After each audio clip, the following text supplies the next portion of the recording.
Welcome to കേൻറ്റില physics academy. ഒരു വീഡിയോയിൽ നമ്മൾ ഡിസ്കസ് ചെയ്യാനായിട്ട് പോകുന്നത് LPSA, UPSA, category category 1, category category 2 പരീക്ഷകൾക്ക് ഒരുപോലെ യൂസ്ഫുൾ ആയിട്ട് വരുന്ന സൈക്കോളജിയിലെ വൈകാരിക വികസനം അല്ലെങ്കിൽ ഇമോഷണൽ ഡെവലപ്മെൻറ്റുമായി ബന്ധപ്പെട്ട് വരുന്ന അടുത്തൊരു വീഡിയോ ആണ്. കഴിഞ്ഞ വീഡിയോസിൽ നമ്മൾ എന്താണ് വൈകാരിക വികസനം, അതുപോലെ തന്നെ ബാല്യകാലത്തെ വൈകാരിക രൂപമാതൃകകൾ, അതുപോലെ തന്നെ നമ്മൾ എന്ത് പറഞ്ഞിട്ടുണ്ടായിരുന്നു, കാതറിൻസിൻ്റെ ചാർട്ട്, ബ്രിഡ്ജസ് ചാർട്ട് തുടങ്ങിയവയെല്ലാം എക്സ്പ്ലെയിൻ ചെയ്തിട്ടുണ്ടായിരുന്നു.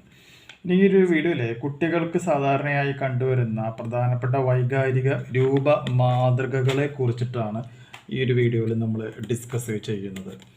ഓക്കെ, അപ്പോൾ വൈകാരിക രൂപ മാതൃകകളിൽ ആദ്യമായിട്ട് വരുന്നതാണ് എന്ത്, ഭയം അല്ലെങ്കിൽ ഫിയർ എന്ന് പറയുന്ന ഒരു പോർഷൻ. ഇതുമായി ബന്ധപ്പെട്ട് കുറച്ച് പ്രധാനപ്പെട്ട പോയിന്റുകളുണ്ട്. അതെന്തൊക്കെയാണെന്നുള്ളത് നമുക്ക് നോക്കാം. അതായത് ഭയം എന്നത് നിസ്സാരമായ ശങ്ക തൊട്ട് സ്തംഭിപ്പിക്കുന്ന രീതി വരെ വ്യാപിച്ച് കിടക്കുന്ന ഒരു വികാരമാണ്. എന്താണ് ഭയം എന്നത്? നിസ്സാരമായ ശങ്ക തൊട്ട് സ്തംഭിപ്പിക്കുന്ന രീതി വരെ വ്യാപിച്ച് കിടക്കുന്ന ഒരു സംഗതിയാണ്. രണ്ടാമത്തെ പോയിന്റ് എന്ന് പറയുന്നത് ഭയം മൂലം വിക്ഷോഭജനകമായ സാഹചര്യത്തിൽ നിന്ന് പിൻവലിയാൻ വ്യക്തിയെ പ്രേരിപ്പിക്കുന്നു. അപ്പോൾ ഒരു ഭയത്തിൽ നിന്നും ഒരു ആളെ പിന്തിരിപ്പിക്കുവാനായിട്ട് ഉള്ള കാരണം ഇപ്പം എന്താണ്? ഭയം എന്ന് പറയുന്നത് വിക്ഷോഭജനകമായ സാഹചര്യത്തിൽ നിന്ന് പിൻവലിയുവാനായി വ്യക്തിയെ പ്രേരിപ്പിക്കുന്നു എന്നുള്ളതാണ്. ഇനി ഭയം ഉണ്ടാകാനായിട്ടുള്ള റീസൺ എന്താണെന്നുള്ളത് നോക്കാം. കുട്ടിയുടെ സന്തോഷകരമല്ലാത്ത അനുഭവങ്ങളാണ് ഭയത്തിൻ്റെ അടിസ്ഥാനം എന്ന് പറയുന്നത്. എന്താണ്? കുട്ടികളുടെ സന്തോഷകരമല്ലാത്ത അനുഭവങ്ങളാണ് ഭയത്തിൻ്റെ അടിസ്ഥാന കാരണം. കിട്ടിയത്. അടുത്ത പോയിന്റ് നോക്കാം. വ്യത്യസ്ത പ്രായങ്ങളിൽ നൈസർഗികമായി കാണപ്പെടുന്ന ഭയങ്ങളെ പറയുന്ന പേര് എന്താണ്? സ്വാഭാവിക ഭയങ്ങൾ അല്ലെങ്കിൽ ടിപ്പിക്കൽ ഫിയേഴ്സ് എന്ന് നമുക്ക് പറയുവാനായിട്ട് പറ്റും. എന്താണ്? വ്യത്യസ്ത പ്രായങ്ങളിൽ നൈസർഗികമായി കാണപ്പെടുന്ന ഭയങ്ങളെ സ്വാഭാവിക ഭയങ്ങൾ അല്ലെങ്കിൽ ടിപ്പിക്കൽ ഫിയേഴ്സ് എന്ന് നമുക്ക് പറയുവാനായിട്ട് സാധിക്കും. ഇങ്ങനെ ഉണ്ടാകുന്ന ഈ സ്വാഭാവിക ഭയങ്ങൾ എന്ന് പറയുന്നത് കുട്ടികൾ വളരുകയും പരിപക്വത പ്രാപിക്കുകയും ചെയ്യുന്നതോടെ ഇത്തരത്തിലുള്ള ഭയങ്ങൾ എല്ലാം എന്തായിട്ട് മാറുന്നു? അപ്രത്യക്ഷമാകും അല്ലെങ്കിൽ ഇല്ലാതാകും എന്ന് നമുക്ക് പറയുവാനായിട്ട് സാധിക്കും. കിട്ടിയല്ലേ? ഇനി ഭയം മൂലമുണ്ടാകുന്ന കുറച്ച് ഗുണങ്ങളുണ്ട്. അത് ഏതൊക്കെയാണ് എന്നുള്ളത് നോക്കാം. അതായത് അപകട സാഹചര്യത്തിൽ നിന്നും രക്ഷപ്പെടാനായിട്ട് ഇത് നമ്മളെ സഹായിക്കും. അപകട സാഹചര്യത്തിൽ നിന്നും രക്ഷപ്പെടാൻ സഹായിക്കും. കൂടാതെ സ്വയം മെച്ചപ്പെടുവാനായിട്ട് നമ്മളെ സഹായിക്കും. വിനയം ഉറപ്പുവരുത്തുവാനായിട്ട് സഹായിക്കും.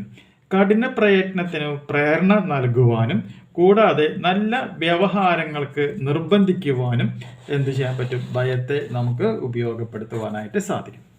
ഇത്രയും കാര്യങ്ങളാണ് ഭയത്തെക്കുറിച്ച് അറിയാനായിട്ടുള്ളത്. ഇനി അടുത്തൊരു ടേമാണെന്ത്? ആകുലത അല്ലെങ്കിൽ വറി എന്ന് പറയുന്നത്. അപ്പം എന്താണ് ആകുലത? ആകുലത എന്ന് പറയുകയാണെങ്കിൽ ഭയത്തിന്റെ സാങ്കല്പിക രൂപത്തിനെ പറയുന്ന പേരാണെന്ത്? ആകുലത എന്ന് പറയുന്നത്. എന്താണ്? ഭയത്തിന്റെ സാങ്കല്പിക രൂപത്തിനെയാണ് ആകുലത എന്ന് പറയുന്നത്. അത് ഈ ആകുലത എന്ന് പറയുന്നത് സൃഷ്ടിക്കുന്നത് ഒരു യഥാർത്ഥത്തിലുള്ള ഒരു ചോദകം അല്ല എന്ന് മനസ്സിലാക്കുക. ഓക്കെ, അപ്പോൾ ആകുലത സൃഷ്ടിക്കുന്നത് യഥാർത്ഥമായ ഒരു ചോദകം അല്ല എന്നുള്ളത് മനസ്സിലാക്കുക. മറിച്ച് സാങ്കല്പിക സന്ദർഭങ്ങളോ ഗ്രന്ഥങ്ങളിലും ചലച്ചിത്രങ്ങളിലും മറ്റും കാണുന്ന രംഗങ്ങൾ പോലെയുള്ള അയഥാർത്ഥമായ കാര്യങ്ങളായിരിക്കും പലപ്പോഴും ആകുലതയ്ക്ക് കാരണമാകുന്നത്. നെക്സ്റ്റ് പോയിന്റ് എന്താണെന്ന് വെച്ചിട്ടുണ്ടെങ്കിൽ അതിശക്തമായ ആകുലത എന്ന് പറയുന്നത് ഉത്കണ്ഠയായിട്ട് മാറും. അത് മനസ്സിനുണ്ടാക്കുന്ന വേദനാകരമായ എന്തായിട്ട് മാറുന്ന ഒരു അസ്വസ്ഥമായിട്ട് അത് മാറുകയുമാണ് ഉണ്ടാക്കുന്നത്. അപ്പം എന്താണ്? അതിശക്തമായ ആകുലത ഉത്കണ്ഠയായി മാറുമെന്നും അത് മനസ്സിലുണ്ടാകുന്ന വേദനാകരമായ അസ്വസ്ഥമാണ് ഉണ്ടാക്കുക എന്നുള്ളതും മനസ്സിലാക്കുക. ഇനി മൂന്നാമതായി നമുക്ക് അറിയേണ്ട ടൈമാണെന്ത്? കോപം അല്ലെങ്കിൽ ആങ്കർ എന്ന് പറയുന്നത്. ഒരു വ്യക്തി തൻ്റെ ഇഷ്ടക്കുറവിൻ്റെ ചൂട് മറ്റൊരു വ്യക്തിയുടെ നേർക്ക് പ്രസരിപ്പിക്കുന്ന അവസ്ഥയിനെയാണ് എന്തെന്ന് പറയുന്നത്? കോപം അല്ലെങ്കിൽ ആങ്കർ എന്നുള്ളത് കൊണ്ട് ഉദ്ദേശിക്കുന്നത് എന്താണ്? ഒരു വ്യക്തി തൻ്റെ ഇഷ്ടക്കുറവിൻ്റെ ചൂട് മറ്റൊരു വ്യക്തിയുടെ നേർക്ക് പ്രസരിപ്പിക്കുന്ന അവസ്ഥയെയാണ് കോപം എന്നുള്ളത് കൊണ്ട് ഉദ്ദേശിക്കുന്നത്. കൂടാതെ കോപം കുറഞ്ഞ തോതിലാകുമ്പോൾ അതിനെ നമുക്ക് അമർഷം എന്ന് പറയുവാൻ പറ്റും. അതുപോലെ തന്നെ കോപം കടുത്ത നിലവാരത്തിലാകുമ്പോൾ അരിശം അല്ലെങ്കിൽ റാഗ് ആയി ഇത് മാറപ്പെടുന്നു എന്നുള്ളതും മനസ്സിലാക്കാം. കിട്ടിയില്ലേ?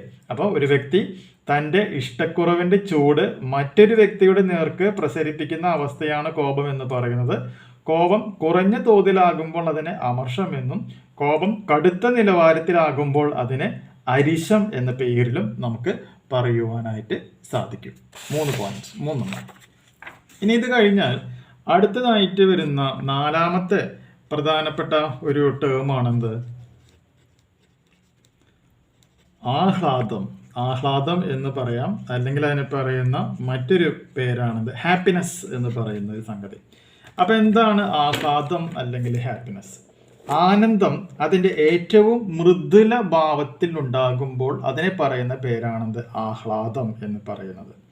മിക്കവാറും പുഞ്ചിരിയിലൂടെയാണ് ഈ ആഹ്ലാദം എന്ന് പറയുന്ന വികാരം നമ്മൾ എന്ത് ചെയ്യുന്നത്?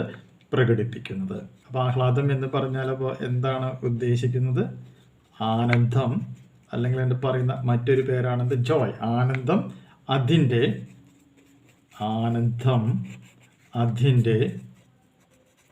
ഏറ്റവും മൃദുല ഭാവത്തിൽ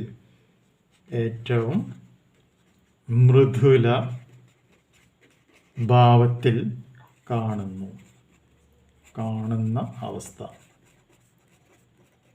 അതാണ് ആഹ്ലാദം. പലപ്പോഴും ഇത് നമ്മൾ എങ്ങനെയാണ് എക്സ്പ്രസ് ചെയ്യുക? അതൊരു പുഞ്ചിരിയുടെ രൂപത്തിലാണ് ഈ ഒരു വികാരം നമ്മൾ എന്ത് ചെയ്യുന്നത്? എക്സ്പ്രസ് ചെയ്യുക എന്നുള്ളത് മനസ്സിലാക്കുക. ഇനി ഇതിൽ വരുന്ന 5ാമത്തെ ഒരു ടേമാണ് പ്രിയം എന്ന് പറയുന്നത്. പ്രിയം എന്ന് പറയുകയാണെങ്കിൽ അതിനെ നമുക്ക് അഫെക്ഷൻ എന്ന് പറയാൻ പറ്റും. അപ്പം എന്താണ് പ്രിയം അല്ലെങ്കിൽ അഫെക്ഷൻ?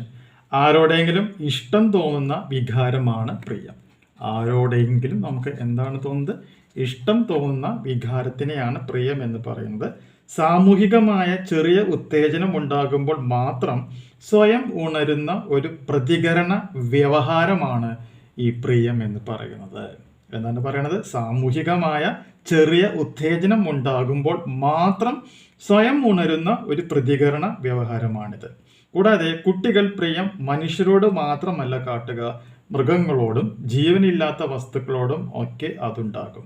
പ്രത്യേകിച്ച് കളിപ്പാട്ടങ്ങളോടും ഈ പറയുന്ന വികാരം ഉണ്ടാകുവാനായിട്ട് പറ്റും.